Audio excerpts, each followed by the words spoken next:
And this is part of the documents that the White House released.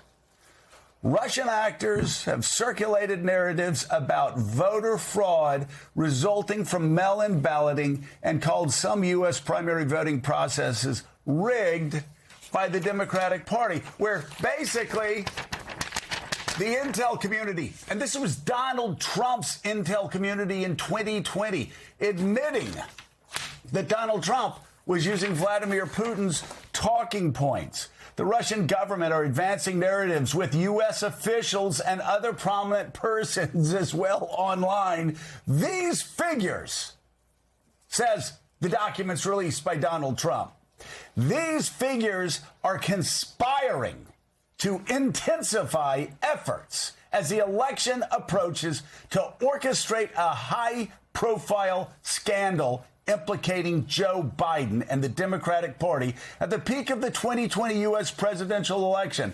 This document released by Donald Trump to prove that U.S. elections in 2020 were rigged says their aim is to defeat former Vice President Joe Biden and to ensure President Trump's victory. The incompetence is staggering. It's overwhelming.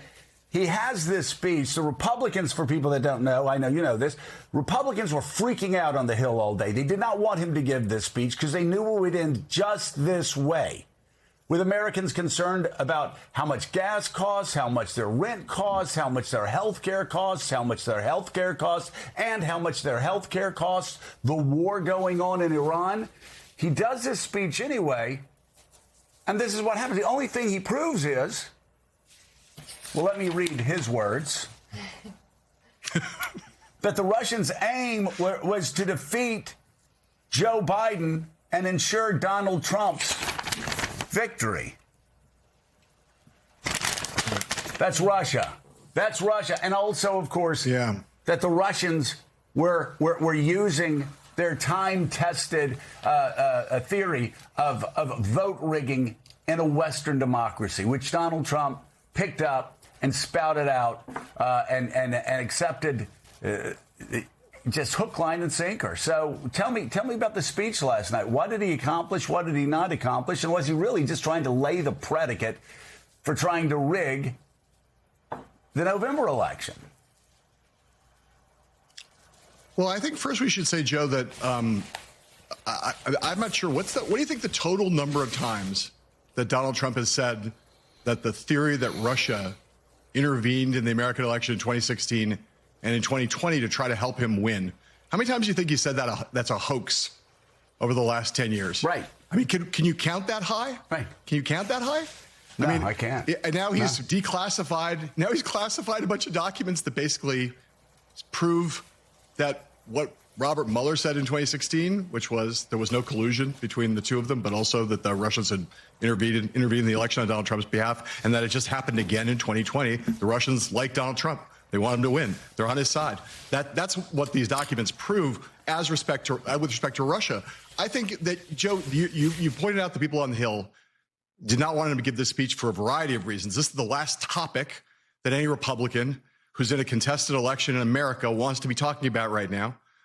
Election conspiracy theories, Donald Trump's monomania over something that happened now more than 5 years ago in 2020, as opposed to talking about the real lives of real people in 2026 and the future. So they don't even want this topic on the radar, let alone to have Donald Trump doing what he did last night, which was, scoring what I believe they call in the World Cup parlance an own goal on so many of these matters. And I do think that the key element of this speech is the assertion that, without evidence, that a number of foreign powers, principally China, but also Venezuela and others, have the ability, as if to kind of suggest that at will they could go into American voting systems, that the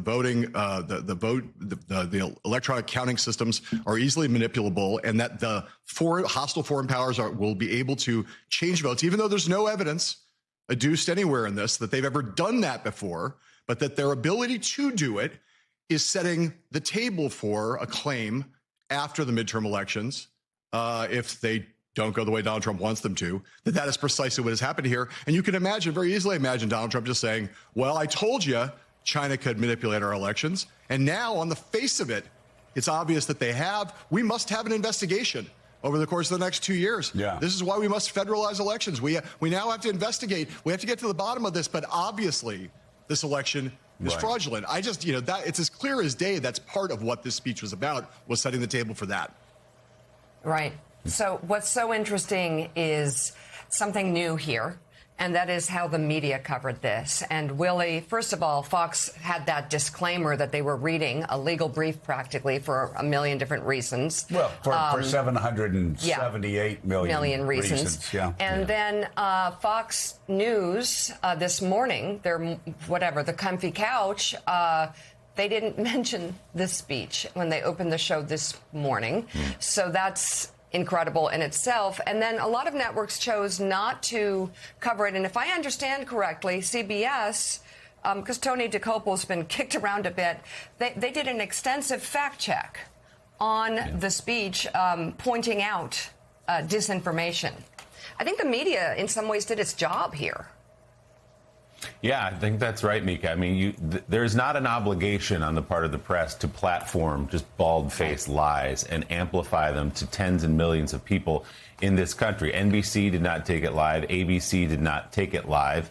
And before Trump supporters throw their outrage, there were speeches, primetime speeches by President Biden and President Obama that the networks decided they didn't need to take live either.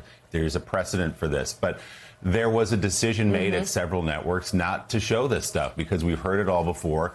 We know it's lies. The other approach was the one you touched on, which was CBS before and after gave long kind of takedowns of what the president said. Even, I will say, Fox News came out of it and Sean Hannity was hosting.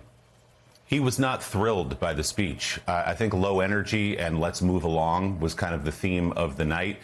Quick wrap-up of it, not sort of fanning the flames of the claims. Let's turn the corner and get to some other stories. So, and our MS Now and others, they dipped into it and then came out as soon as the lies started and debunked all of it. And even streaming platforms at NBC News did kind of the same thing there. So, I think that there was a decision made that we're not going to stand by or we're not going to participate in this further campaign by the president to lead up to something else, Sam Stein, which he kind of gave away at the end of the speech, which is, here are all these claims that, by the way, are not true, but I'm going to put them out there anyway.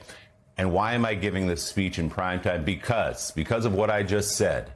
Now we must pass the SAVE Act. So this is pretext. This is predicate for what he wants to do. He's been stymied a bit in the Senate. They say they're not going to pass the SAVE Act, so he may find other ways to influence the outcome of the 2026 election on the platform, on the foundation of these lies he told last night. Yeah. Well, like the rest of you, I put on my tuxedo last night to watch the speech and left the cummerbund on this morning accidentally. Yeah.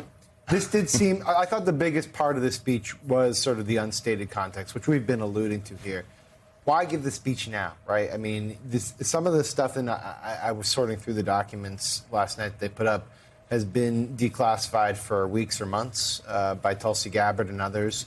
Some of it's old and has been out there in the public already. They could have done a version of this speech at various points during the last year. So why do it now? And the only sort of logical explanation is that this is pretext, as you said, that they are going to say, well, there's real vulnerabilities. We have evidence that China has access to this voting data, which, by the way, you can buy. We could see, the mail-in balloting is insecure. Therefore, we need to federalize these elections. And that's the real concern that when you talk to people in the democracy protection community will happen, that we're going to get into, we're like a couple months away now, just months of intense litigation around what role the federal government has in administering state-run elections, because they are state-run.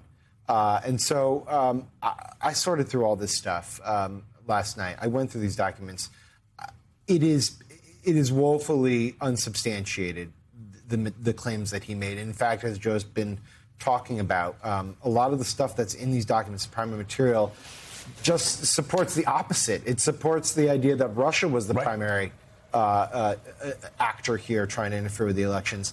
And yet none of this matters. We're in this post-truth world where Trump is I mean, obviously it matters. But we are in a post-truth world where Trump will use this stuff, all this evidence that doesn't support his claim, to create a legal rationale or political rationale to ramp up the federal government's involvement in our midterms. That's the only conclusion people are drawing. Well, and yeah.